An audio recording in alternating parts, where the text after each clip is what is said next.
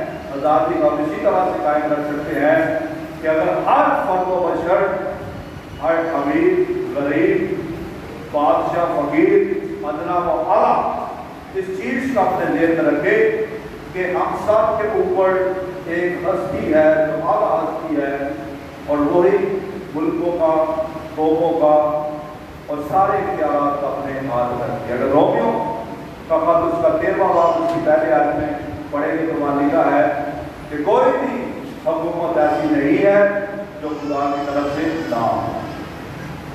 پالوس کا کہ کوئی بھی حکومت اس دنیا پر, اس خطۂ ارض پر ایسی نہیں ہے جو خدا کی طرف سے نہ ہو. ساری حکومتیں خدا کی طرف سے ہے, سارا نظام خدا کی طرف سے ہے, اس کے ہاتھ میں, اس کے کنٹرول میں ہے.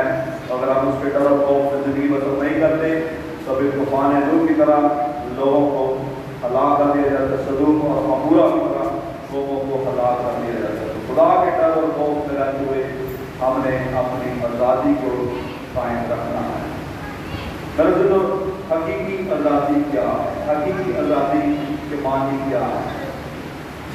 خدا یسوع مسیح جب یہودی فقیر فریسی سوال کرتے تھے تو خدا یسوع نے کہا یوحنا 8:32 کہ سچائی سے واقف ہوگے تو سچائی خود کو آزاد کرے. تو انہوں نے اسے جواب دیا کہ ہم ابراہیم کی نسل سے ہیں اور کبھی کسی غلامی میں نہیں رہے, تو کیوں کر کہتا ہے کہ آزاد کیے جاؤ گے؟ تو خدا یسوع نے کہا کہ میں تم سے سچ کہتا ہوں کہ جو کوئی گناہ کرتا ہے, گناہ کا کیا ہے؟ گناہ. تو آزاد تو ہیں ہم, لیکن ہو سکتا ہے کہ ہم جسمانی طور پر آزاد ہیں لیکن نفسانی طور پر اپنے نفس کے غلام ہوں. جسمانی طور پر ہم یہاں پر آزادی سے بیٹھے ہوئے ہیں, لیکن ہو سکتا ہے کہ ہم اپنے نفس کے غلام ہوں, اپنے نفس کے اوپر ہمیں قابض رہنا نہ آتا ہو, یا اس کے ہاتھ میں مجبور ہو کہ گناہ کر دیں. جسمانی طور پر ہمارا بدن تو آزاد ہے, لیکن ہو سکتا ہے کہ ہماری روح گناہ کی قید میں ہو, گناہ کی غلامی میں ہو. یہ روحانی آزادی پر ہم نے اپنا زیادہ زور رکھنا ہے کہ کس طرح سے کنٹرول کر سکتے ہیں. جب خدا قوم بنی اسرائیل کو ملک مصر کی غلامی سے نکال آیا تو قوم آزاد تو ہو گئی تھی لیکن اپنے نفس کی غلام تھی. موسیٰ کیا ہوا تھا پہاڑ پر شریعت لینے, اور قوم نے پیچھے سونے کا بچڑا بنا کر تو خدا کو کیا کر دیا؟ بدلنا. آزاد تو خدا نے کرا ہے, لیکن نفس کے غلام, گناہ کے غلام سے سونے کا بچڑا بنا کر تو خدا کو بدلنا کیا, اور خدا نے سب کو کیا کر دیا؟ سلام. یہ بات پالوس رسول کہتا ہے کہ گناہ کی مضبوطی کیا ہے؟ موت ہے. اور رومیو اس کا 8واں باب اس کی پہلے دوسری آیت میں لکھا ہے بس اب جو مسیح یسوع میں ہے ان پر سزا کا حکم نہیں, کیونکہ زندگی کی روح کی شریعت نے مسیح یسوع میں مجھے گناہ اور موت کی شریعت سے آزاد کیا. خدا یسوع مسیح کہہ رہے ہیں سچائی سے واقف ہو گئے, سچائی تم کو آزاد کرے گی. اور پالوس سچائی کو واضح کرتا ہے کہ وہ سچائی کیا ہے. وہ سچائی یہ ہے کہ آپ جو مسیح یسوع میں ہیں ان پر سزا کا حکم نہیں ہے, کیونکہ خدا یسوع مسیح میں گناہ, موت اور شریعت کی غلامی سے کیا کرتے تھے؟ آزاد. اور یہی بات خدا یسوع بھی ان کو کہہ رہے ہیں کہ سچائی سے واقف ہوگے تو سچائی تم کو آزاد کرے گی، اور میں تم سے سچ کہتا ہوں جو کہ گناہ کرتا ہے گناہ کا غلام ہے، اور غلام ابد تک خدا کے گھر میں نہیں رہتا بلکہ بیٹا ابد تک رہتا ہے۔ بس اگر بیٹا تم کو آزاد کرے گا تو تم واقعہ ہی آزاد، تو واقعہ حقیقتاً جو آزادی ہے خدا یسوع مسیح پر ایمان لانے سے۔ ہم اس دنیا میں اپنی آزادی کو یہ نہ سمجھیں کہ میں اس دنیا میں آزاد ہوں، اس خطے پر آزاد ہوں یا اس ملک میں آزاد ہوں۔ پالوس کہتا ہے کہ ہمارا حقیقی وطن کون سا ہے؟ حقیقی وطن کون سا ہے؟ آسمان۔ ہمارا حقیقی گھر آسمان پر ہے۔ ہم اس وطن سے، اس گھر سے خدا کے حضور سے جلا کیے گئے ہیں، نکالے گئے ہیں، اور جب وہاں سے نکالے گئے ہیں تو پالوس کہتا ہے کہ ساری دنیا جو ہے وہ ابلیس کے قبضے میں آ گئی، اس کی غلامی میں آ گئی۔ تو خدا یسوع مسیح کہہ رہے ہیں کہ وہاں کی اس وطن کی وراثت کو حاصل کرنے کے لیے، میراث کو حاصل کرنے کے لیے، فرزندیت کو حاصل کرنے کے لیے تمہیں خدا کا فرزند بننا ضروری ہے، کیونکہ صرف خدا کا فرزند ہی اس کے ساتھ، اس کے ملک میں، اس کے وطن میں، اس کے فردوس میں رہ سکتا ہے، غلام نہیں رہ سکتا۔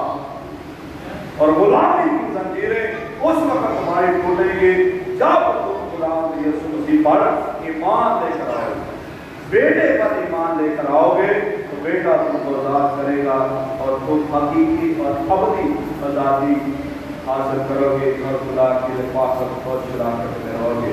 آج میرے عزیزو، ہم نے کس آزادی کو لینا ہے، کس آزادی کے مطلب کو سمجھنا ہے، اپنے نفس پر قبضہ حاصل کرنا ہے، اپنی گناہ آلودہ مادہ فطرت پر یسوع مسیح کے وسیلے سے ہم نے قبضہ حاصل کرنا ہے اور اپنی آزادی کو قائم رکھنا ہے، تب جا کر ہم خدا کے فرزند بنتے ہیں اور اس کے حقیقی وطن میں اس کی بیٹے کے وسیلہ سے میراث کو حاصل کر سکتے ہیں۔ اور خدا کی شکر گزار ہیں کہ خدا نے اپنے بیٹے کے وسیلہ سے ہمیں ہمیشہ زندگی دی، آزادی دی، غلامی سے ہمیں نکالا اور اپنے ساتھ رہنے کا ہماری مدد دیا۔ لیکن اس کے ساتھ ہی ہم نے اس ملک اور قوم کے لیے فلاح و بہبود اور ترقی کا کام کرنا ہے۔ جس طرح دوسرا تواریخ اس کا 7واں باب اس کی 2ویں آیت میں لکھا ہے، دوسرا تواریخ اس کا 7واں باب اس کی 2ویں آیت میں لکھا ہے، تب اگر میرے لوگ جو میرے نام سے کہلاتے ہیں خاک سا بن کر دعا کریں اور میرے دیدار کے طالب ہوں اور اپنی بری راہوں سے پھریں تو میں آسمان پر سے سن کر ان کا گناہ معاف کروں گا اور ان کے ملک کو بحال کروں گا۔ اس ملک میں رہتے ہوئے ہم نے اس ملک کے لیے اور ہمارے بشر کے لیے اور خود اپنے لیے بھی خدا سے دعا کرنی ہے کہ خدا ہمیں اور اس ملک کو اور ہماری قوم کو بقا کی راہ پر لے کر جائے اور ہم سب کو اس آزادی کو قائم رکھنے کا ہماری فرض ادا کرے۔ آج ہم اس ایمان کے ساتھ اپنے سر جھکائیں، خدا خدا سے دعا کریں کہ خدا ہمیں ایسا کرنے کا ہماری فرض۔ قدوس مہربان سے درجہ آسمانی باپ کا شکر ہو، تیری تعریف اور خدا تیرے شکر گزار کہ تو نے ہمیں اپنے بیٹے کے وسیلہ سے آزادی دی، تو نے ہمیں اپنے حقیقی وطن میں رہنے کا ہمارے فضل کا، اس میراث کے لیے، اس وراثت کے لیے، اس فرزندیت کے لیے جو تیرا اپنے بیٹے کے وسیلہ سے ہمیں دی، ہم تیرے دل سے شکر گزار ہیں اور ہم تجھے دعا کرتے ہیں کہ اپنی آزادی کو قائم رکھنے اور شراکت کی راہ پر کرنے کا کام کر دو۔ سننے والے کام کو قبول کرنے والے دلوں کے طریقات پر کرتا ہے۔ مسیح کی جلالی قادر اور شاکر